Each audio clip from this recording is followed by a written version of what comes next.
This next one. Plenty of history was made on the offensive side of the ball in New Orleans Sunday. Drew Brees and Eli Manning combined for a single-game record, 13 pass TDs, and combined for 101 points. Basketball score tied for the third most points by both teams in NFL history. Stephen A., what was your takeaway from that ridiculous shootout? Honestly speaking, my takeaway from the game, the first thing that came to my mind was both defensive coordinators should be forced to fly commercial home. They shouldn't be allowed. I thought you were going to say they should be fired. No, because, I mean, obviously they ain't giving up 52 every week or 49 every week. But both defensive coordinators, Spagnuolo and, of course, Rob Ryan, should not even have been allowed. In Spagnuolo's case, don't even get on a team plane. In Rob Ryan's case, you know what? Just make him walk home. I mean, it's like literally, you literally owe your owners a check for this week, you know, because you clearly didn't show up on the job unless you apply for vacation and you tap it onto your vacation. You did nothing. There was no defense. I mean, the Giants' defense yesterday was so embarrassing. I mean, how many times did Drew Brees throw a touchdown? I know he had 7 touchdown passes, but how many times did he throw a touchdown pass? And you literally saw the Giants' defense looking around at one another like, what happened? You were supposed to be there. You were supposed to be. I mean, it's almost like they didn't show up to work. They just showed up in New Orleans for a game. And then the next thing you know, this kind of stuff happens. Of course, Drew Brees was sensational. Eli Manning showed up. Odell Beckham Jr. had a 100-yard-plus game. He showed up. We see what was happening here.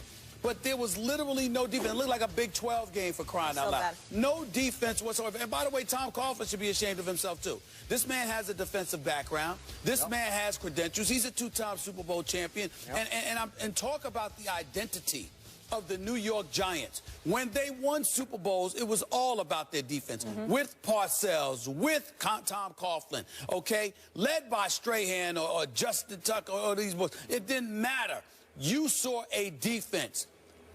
Never in my wildest dreams did I think we'd see a big blue team that was so god-awful defensively. I don't care who's hurt.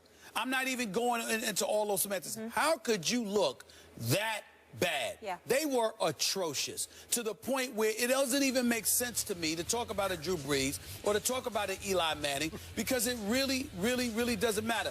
This Giants team that I saw ain't winning the NFC East. It's not happening. You got to be able to play defense. It's now, to me, after yesterday's performance, it's back to being about Dallas and Philadelphia, more so Philadelphia than Dallas for obvious reasons, which we'll get into a little bit later.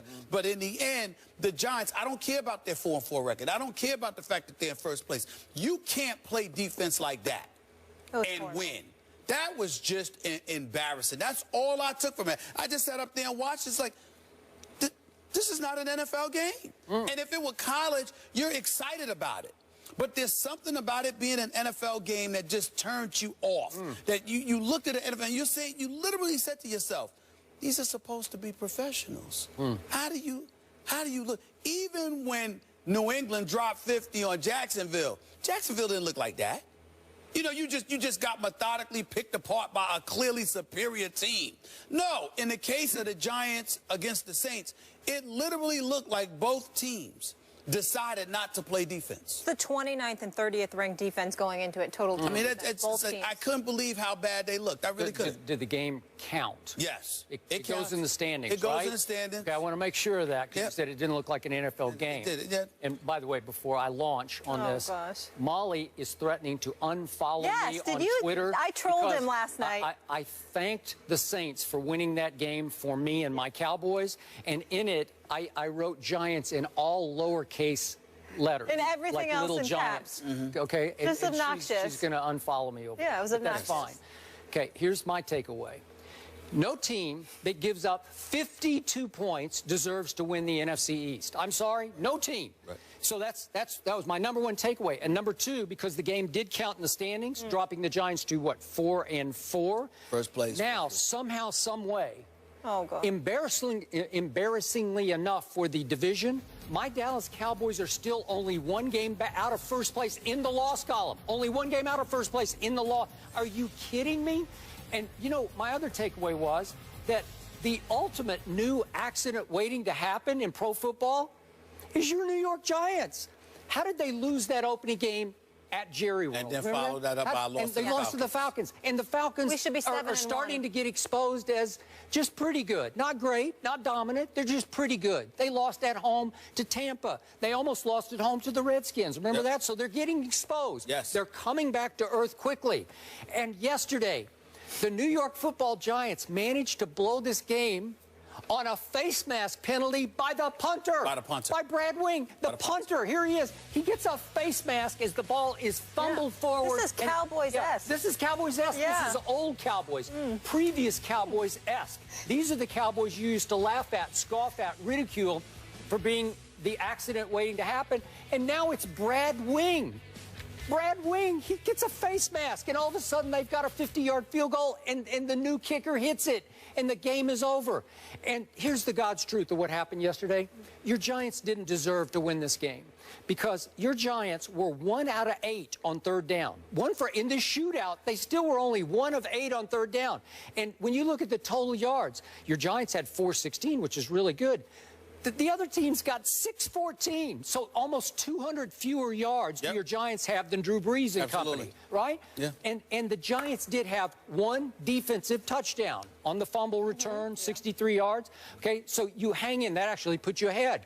But the home team had 2 turnovers, and the Giants only had 1 turnover. Yeah. So I look at what happened. Your Giants were lucky to be in the game, and then incredibly unlucky to blow the game. In the end, they come back to the pack, and the truth is, the NFC East, halfway through, it hasn't even started yet, right? It's like, it's up for grabs now. It's still, I don't know, the Washington Redskins could win the NFC East for all I know. Yo, listen, they're only a game back. That's what I'm saying. They're only a game back. I mean, it's, again, Dominique Rodgers-Cromartie, I want to sort of omit him from this conversation because he makes plays. He's had 3 interceptions in the last 2 weeks. He finds a way to keep himself actively involved. Yeah. I get all of that, but I mean, this is some embarrassing stuff here.